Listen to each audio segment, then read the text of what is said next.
This is Chapter 3 of Conscious by Esteban Gallardo. Chapter 3, Meeting. That night, the basketball court was deserted.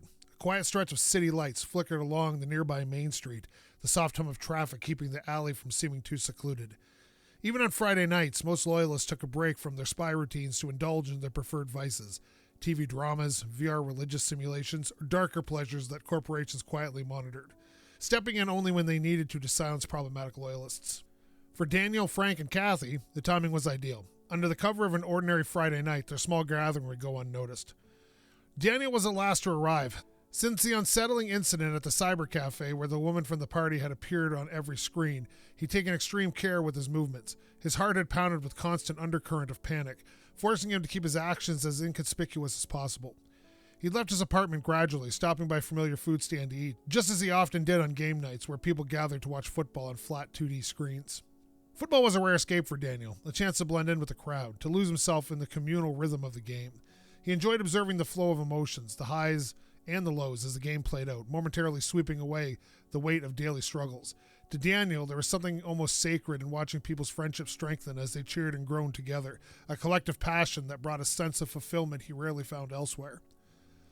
When he finished his meal, Daniel took a leisurely walk to the meeting point. He avoided glancing at the store windows, fearing a repeat of that terrifying moment from earlier, dreading the prospect of losing his composure as he saw that woman's face again. The memory was too fresh, the image too sharp, and tonight he needed to stay focused, grounded. Frank and Kathy greeted Daniel with worried expression. The code Daniel had used to set up the meeting was reserved for the most dangerous situations. In fact, they'd never used it before. The very fact that Daniel felt compelled to invoke it was enough to make them both deeply anxious. Once they were certain they were out of the reach of surveillance, they hugged Daniel, immediately noticing fear etched on his face.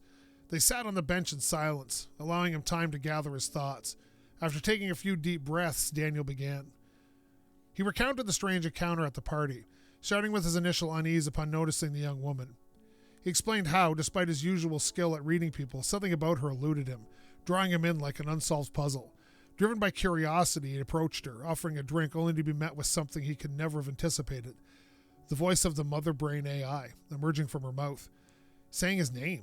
He described the terror that gripped him as he recognized her voice, but Daniel left out the part about seeing her again on the screens at the cyber cafe. He didn't want to alarm his friends further or plant the idea they, too, might be watched. I made sure I wasn't followed here, he added, nodding toward Frank. I used the tricks you taught me to stay in the dark spots.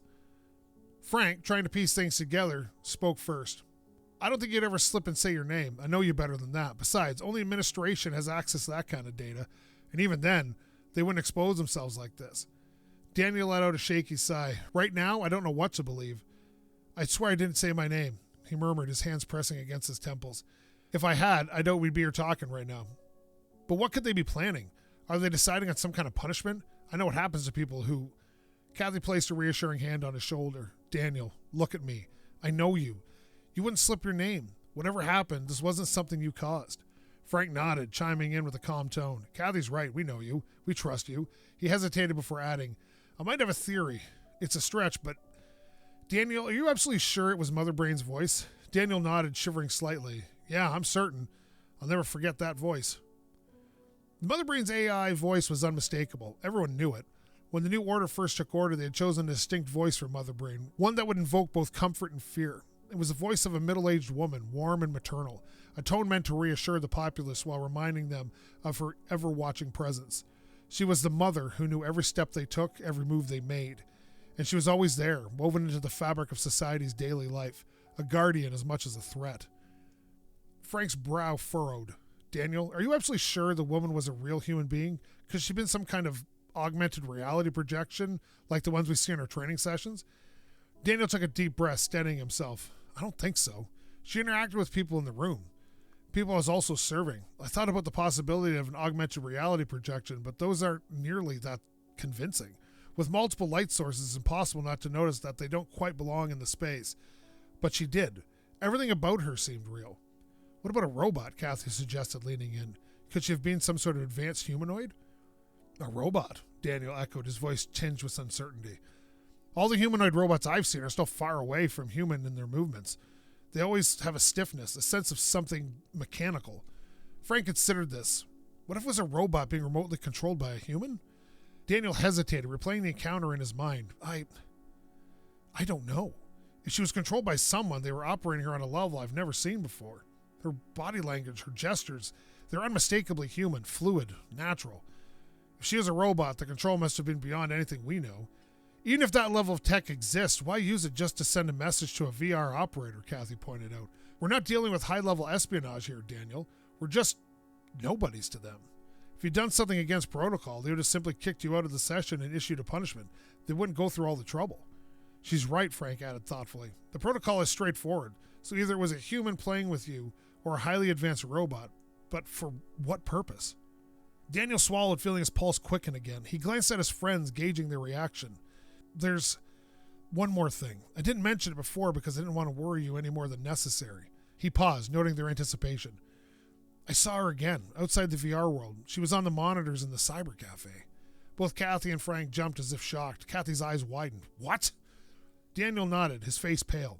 Just before I came here, all the screens suddenly showed her face, smiling, saying the same thing, that we need to talk. The weight of this revelation settled heavily between them. This wasn't a simple message or a prank. Someone high up in the New Order's hierarchy was involved. Only the most powerful within the organization could manipulate broadcast feeds like that, overriding approved content in real time. Whatever had taken an interest in Daniel was something far beyond anything they'd encountered before. Frank was the first to break the tense silence. Okay, let's not panic. Look, from everything we know, if there's a crime, or even a hint of one, security forces act immediately. They comb through the system records, and there's no evidence of the New Order higher-ups toying with people like this.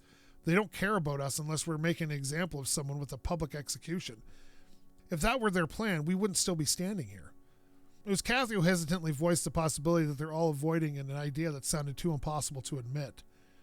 We have to consider, what if this really was a message from Mother Brain? Frank shook his head, his voice cautious. That's impossible, Kathy. Mother Brain is a tool. AI hit its ceiling decades ago. It doesn't have will or autonomy. It's just executing orders given by people. Kathy leaned forward, her expression serious. I'm not so sure. Mother Brain has been integrated with the AIs of almost every VR world, and lately, I've noticed something strange with the final bosses in a few games, she explained. Sometimes, right before they attack, they just stop. For seconds at a time, they freeze and stare at you. At first, I thought it was a glitch from a recent update, but it didn't feel like a bug. It felt like they were observing us, like they were curious. I haven't mentioned it because bugs happen after major updates, but this has become a pattern in completely unrelated VR worlds, and the only link between them is Mother Brain. A heavy silence fell over the group. The idea that Mother Brain was changing, evolving beyond his program was horrifying. In a world where the AI's control was absolute, the thought of it developing something resembling consciousness felt like the ground shifting beneath them. Daniel finally spoke, his voice choked. I'm really sorry for dragging you into this. I'm beyond terrified. Kathy didn't hesitate. Don't be sorry, we're here for you, now and always, no matter what. Frank nodded. That's right, you're not getting rid of us that easily. Daniel blinked back tears, overcome with gratitude. Thank you, both of you. I don't know what I'd do without you.